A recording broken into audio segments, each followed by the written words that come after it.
My name is Benson Lerparmorijo, County Commissioner Kisumu.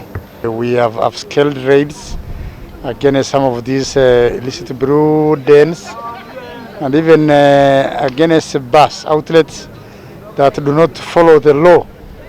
Because I know the national legislation, Alcoholic Drinks Control Act says the outlets should open at 5 p.m. then close at 11 p.m. But sometimes you find some of them operating as early as 8, some of which are not even restaurants.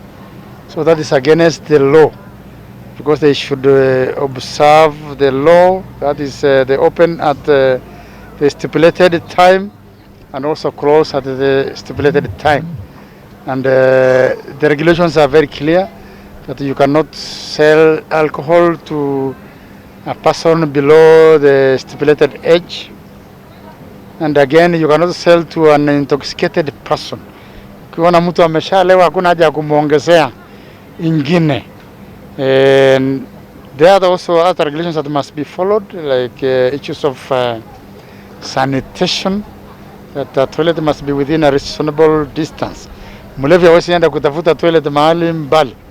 And that again control now where you should not sell to an intoxicated person just because you think you are doing business. So we say even if it means business, then we must do a business that as a human face, because you want that customer tomorrow. So ukimuumiza kwa siku moja utampata wapi tena siku nyingine. So we say we must always follow the law and strictly to the letter, so that tuchunge watu wetu, and more so during the festive season. We are asking our members of the public not to indulge in social excesses.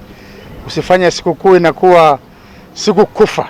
So we ask them to drink responsibly. Wale wanatumia hiyo madawa ingine ya kulevya mbaya wakome kuitumia, na wale wanafanya biashara hiyo watafute biashara ingine ambayo inafaa, biashara ingine ambayo haitadhulumisha wananchi.